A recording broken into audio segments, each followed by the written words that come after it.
नमस्कार दोस्तों। कौन बनेगा करोड़पति के बारे में हर कोई जानना चाहता है और हर कोई चाहता है इसमें पार्टिसिपेट करना।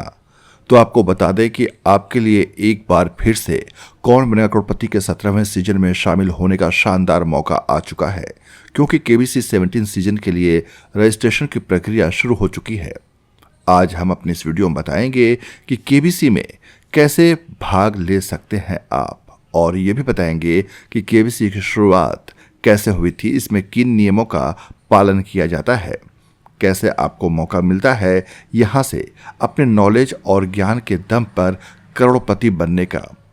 तो आप अगर केबीसी के बारे में जानना चाहते हैं, अगर आप कौन बनेगा करोड़पति के 17वें सीजन में पार्टिसिपेट करना चाहते हैं, शामिल होना चाहते हैं, तो आप हमारे इस वीडियो के साथ बने रहिए और आखिर तक हमारे इस वीडियो को पूरा देखिए ताकि आपको केबीसी के बारे में हर जानकारी मिल सके। जी हाँ दोस्तों, और अगर अभी तक आपने हमारे YouTube चैनल को सब्सक्राइब नहीं किया तो इसे सब्सक्राइब करें, वीडियो को लाइक करें, शेयर करें और कमेंट ज़रूर करें। सबसे पहले आपको बताते हैं कि केबीसी कैसे शुरुआत हुई। जी हाँ, कौन बनेगा करोड़पति एक लोकप्रिय क्विज गेम शो है जो अमिताभ बच्चन इसे होस्ट करते हैं। अभी तक केबीसी के 16 सीजन टेलीकास्ट किए जा चुके हैं, जिसमें एक सीजन के अलावा सभी सीजन में अमिताभ बच्चन ने इसे होस्ट किया है। सिर्फ एक सीजन में शाहरुख खान ने इसे होस्ट किया था। पहले कौन बनेगा करोड़पति का टेलीकास्ट स्टार प्लस चैनल पर हुआ करता था और बाद में इसे सोनी टीवी ने अपने प्लेटफॉर्म पर लॉन्च किया। यह show British show Who Wants to Be a Millionaire पर आधारित है। इसमें कंपटीटर्स को सामान्य ज्ञान और करंट अफेयर से सवाल पूछे जाते हैं और सही जवाब देने पर वो अच्छी खासी इनामी रकम जीत सकते हैं। अब बात करते हैं कि गेम फॉर्मेट के बारे में। सबसे तेज और सही जवाब देने वाला हॉट सीट पर पहुंच जाता है। अब आप कहेंगे ये कैसे पहुंचता है? तो दोस्तों, जैसा कि आपको मैंने बताया कि केबीसी 17 में शामिल होने के लिए रजिस्ट्रेशन की प्रक्रिया आरंभ हो चुकी है। इसमें आपसे सवाल पूछे जाते हैं। अगर आपने उन सवालों के सही जवाब दे दिए तो फिर इसके बाद लकी ड्रॉ होता है। उस ड्रॉ में अगर आपका नाम आ गया तो रैंडम एक्सेस सिस्टम के आधार पर होता है। अगर आपका नाम आ गया, आप उसमें शामिल हो गए, तो सेकेंड राउंड की प्रक्रिया पूरी की जाती है और उसके बाद फाइनल राउंड मुंबई में होता है। और जब यहाँ पर लोग सिलेक्ट हो जाते हैं तो उनको केबीसी मंच पर बुलाया जाता है और वहाँ पर फास्टेस्ट फिंगर फर्स्ट राउंड के लिए बुलाया जाता है। अब फास्टेस्ट फिंगर फर्स्ट में जो कैंडिडेट पहुंच जाते हैं, जो उन कंटेस्टेंट से एक सवाल पूछा जाता है जो कि अमिताभ बच्चन पूछते हैं, और उस सवाल का सबसे तेज और सही जवाब देने वाला हॉट सीट पर बैठने के लिए बुलाया जाता है। हॉट सीट पर 15 सवाल पूछे जाते हैं, जिनके सही जवाब देने पर इनाम की राशि बढ़ती जाती है। इस खेल के दरमियान खेल में मदद के लिए जो कंटेस्टेंट आते हैं उनकी सहायता के लिए कुछ लाइफ लाइन्स भी दी जाती हैं।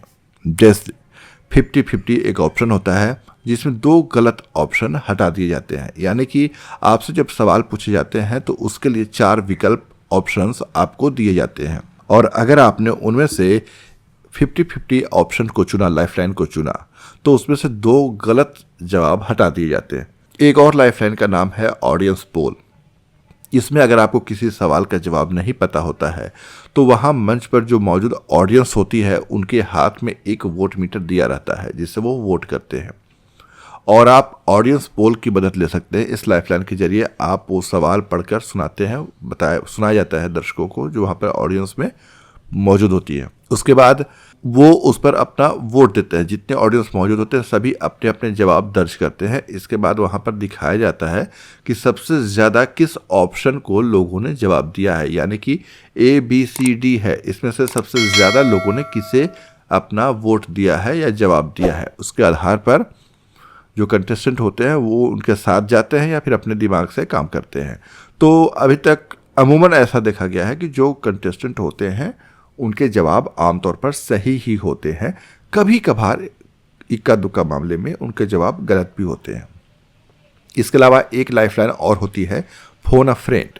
इसमें होता है कि आप अपने कुछ सिलेक्टेड लोगों के, संबंधियों के, दोस्तों के नंबर वहाँ पर देते हैं और उनसे आपको जब किसी सवाल पर आप अटक जाते हैं, उनका जवाब आपको नहीं पता होता है, तो फ़ोन अ फ्रेंड लाइफलाइन का इस्तेमाल करने के बाद आप उनसे बातचीत कर सकते हैं।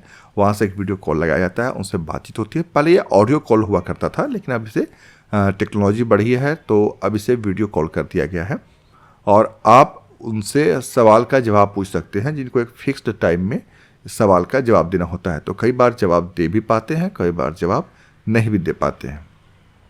उसके अलावा एक ऑप्शन और होता है आस्क अ एक्सपर्ट। इसमें एक विशेषज्ञ वहाँ पर पैनल में शामिल होते हैं, जिनसे आप जब अटक जाएं किसी सवाल पर तो उनसे सवाल का जवाब पूछ सकते हैं। तो जब केबीसी की शुरुआत हुई थी, ये तो हुई नियमों की बात जो आपको मैंने बताई।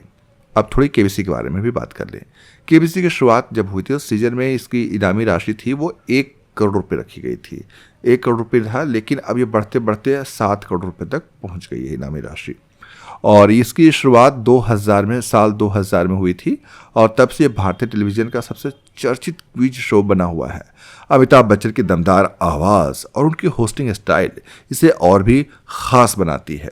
कई लोग इसे न केवल मनोरंजन के लिए बल्कि अपने नॉलेज को, ज्ञान को बढ़ाने के लिए भी देखना चाहते हैं। तो क्या अब आप भी केबीसी की तैयारी कर रहे हैं? आप कमेंट करके बता सकते हैं कि क्या केबीसी के बारे में आप और जानना चाहते हैं या केबीसी की तैयारी आप कैसे कर रहे हैं। क्या आपने भी जो केबीसी के अभी सोनी टीवी पर और सोनी लिव ऐप पर सवाल पूछे जा रहे हैं, क्या आपने भी उनके जवाब देने शुरू कर दिए हैं? क्या उन सवालों के जवाब देने के बाद आपको IVR जो कॉल आती है वो आपको आई है? जैसे हमारे एक दर्शक ने बताया था कि उनको वहाँ से कॉल आई है IVR की और उन्होंने उनसे 2 सवाल पूछे गए थे और उन दर्शक ने बताया है कि उनके दोनों सवालों के जो जवाब हैं वो बिल्कुल सही हैं। तो उन्होंने पूछा था कि क्या उनका चांस बनता है, तो हमने उनको जवाब दिया कि हाँ बिल्कुल आपका चांस बनता है, क्योंकि आपने जो 2 सवाल पूछे गए उन 2 सवालों के बिल्कुल सही जवाब दिए हैं, इसलिए अब आगे आपका चांस बनता है। अगर आप अगले राउंड के लिए सिलेक्ट होते हैं तो आपको वहाँ से फिर अगले राउंड के लिए कॉल आएगी और जब अगला राउंड भी आप क्लियर कर लेते हैं तो आपके चांसेस और ज़्यादा बढ़ जाते हैं। इसके बाद फिर मुंबई बुलाया जाता है और वहाँ पर ऑडिशन के बाद फाइनल सिलेक्शन होता है। तो जिनके पास कॉल आ चुका है उनको बहुत बहुत हमारी ओर से शुभकामनाएं, और जिनको कॉल नहीं आया है वो अभी ट्राई करते रहें। सवाल पूछे जा रहे हैं, आप उन सवालों के जवाब दीजिए, सही सही जवाब दीजिए और उन सवालों के जवाब के आधार पर ही आपका आगे का सिलेक्शन हो सकता है। कई बार ये भी है दोस्तों कि ये अभी जो सवाल पूछे जा रहे हैं, इसके अलावा जब केबीसी अगस्त आमतौर पर अगस्त के फर्स्ट वीक में केबीसी जो है वो शुरू हो जाता है, तो उम्मीद की जा रही है कि कौन बनेगा करोड़पति का 17वां सीजन भी अगस्त के फर्स्ट वीक में स्टार्ट हो जाएगा। तो ऐसा नहीं कि जो चांस खत्म हो जाते हैं उसके बाद भी चांस मिलते हैं हॉट सीट पर पहुंचने के लिए। सवाल और इसका तरीका वही है, खूब पढ़िए, खूब सारा नॉलेज बटोरिए और उसके दम पर आप केबीसी के मंच तक पहुंच सकते हैं। अमिताभ बच्चन से रूबरू होने के साथ ही नॉलेज के दम पर आपको एक अच्छी खासी इनामी रकम जीतने का मौका मिल सकता है। तो हमारी ओर से सभी लोगों को ढेर सारी शुभकामनाएं, और कमेंट करके आप बता सकते हैं कि क्या आपने केबीसी में पार्टिसिपेट किया, क्या उससे पूछे गए सवालों के जवाब दिए, या अगर आप कौन बनेगा करोड़पति के बारे में कुछ और भी जानना चाहते हो तो कमेंट करके हमें ज़रूर बताइएगा। हम आपके सवालों का जवाब देने की कोशिश करेंगे। वीडियो देखने के लिए आपका बहुत बहुत शुक्रिया। मिलते हैं अगले वीडियो में, तब तक के लिए नमस्कार।